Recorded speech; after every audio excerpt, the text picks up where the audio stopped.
تعالى في شان حبيبه إن الله وملائكته يصلون على النبي يا أيها الذين آمنوا صلوا عليه وسلموا تسليما. شوق درود شريف. اللهم صل على محمد وعلى آل محمد كما صليت على إبراهيم وعلى آل إبراهيم إنك حميد مجيد. اللهم بارك على محمد وعلى آل محمد كما باركت على إبراهيم وعلى آل إبراهيم إنك حميد مجيد.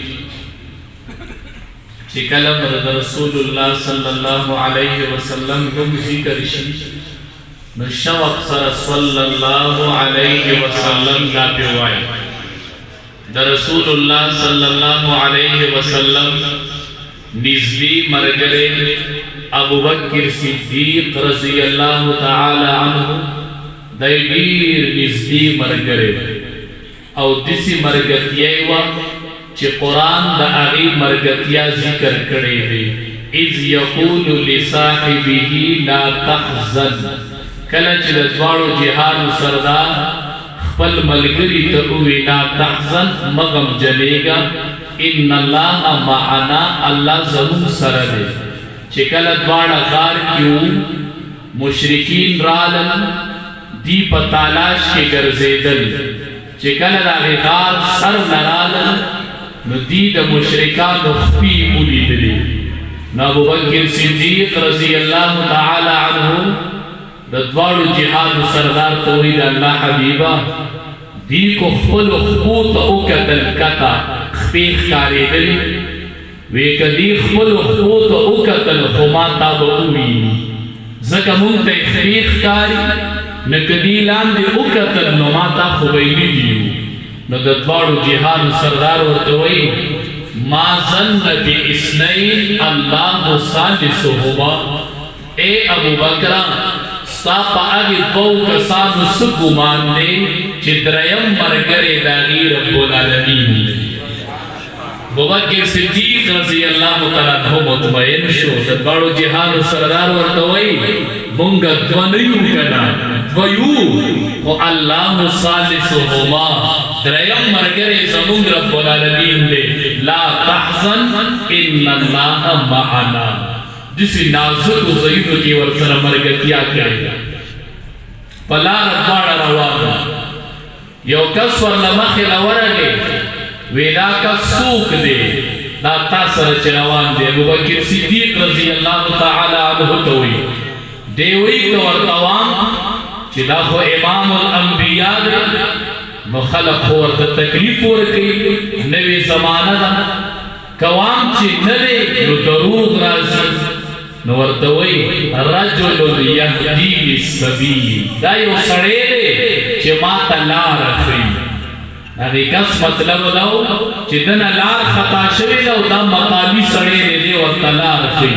او ابوبکر صدیق رضی الله تعالی عنہ وایي زما مطلب دا و چې ما ته دې د جنت لاره ښیي او د جنت لارې ورته ښودلې وي، د جنت په لارو روان کړي وي، د جنت لارې ترې زده کړې وي. یو ورځ ورته د دواړو جهادو سردار فرمایي ابوبکر صدیق جنت ته لاړم. څنګه لاړې؟ فی المنام او فی لیلة المعراج، یا په شپه د معراج لاړم یا مې خوب کې جنت ولیدو. نو ابوبکر صدیق رضی الله تعالی عنہ خفه شو. د دواړو جهادو سردار ورته ولې خفه یې؟ وی چې زه در سره وې. خو ته یوازې لاړې چې زه در سره وې.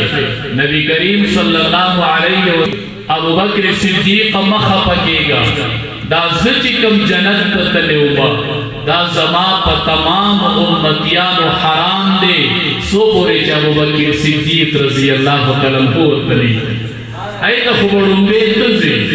امام الانبیا وفرمایل وی په تمامو پیغمبرانو جنت حرام دی چې څو پورې زه نه یم تللی، او په تمامو امتونو جنت حرام دی چې څو پورې زما امت نه یې تللی، او زما په تمام امت جنت حرام دی چې څو پورې ابوبکر صدیق رضی الله تعالی عنہ جنت ته. سبحان الله.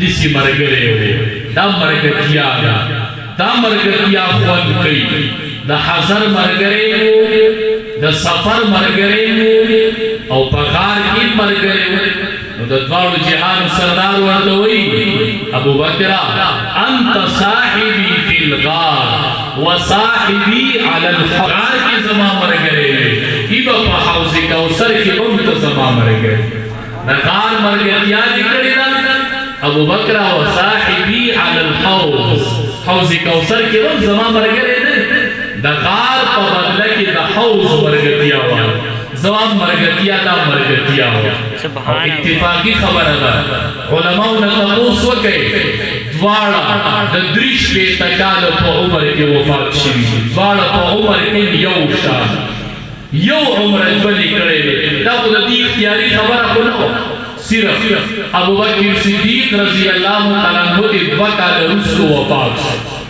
نچے دوکالتی رسو وفات شو نور عمر داغم 63 سال دوارو جہاد سردار او عمر داغم 63 سال خود وکالتی صرف رسو نور عمر کے اتفاق دریش پیتکال پا عمر کے دوارو دنیا نتنی دی او دوارو دنیا کی وفات شیو نو دیر عجیبہ مرگتیائی وا امید حضر مرگرے امید سفر وسی دا مدفن مرگرے بڑا یوزے کی دپن ندی دا مدفن مرگرے ابو بکر صدیق رضی اللہ تعالی عنہ دے او دا محشر مرگرے دے ابو بکر صدیق رضی اللہ تعالی عنہ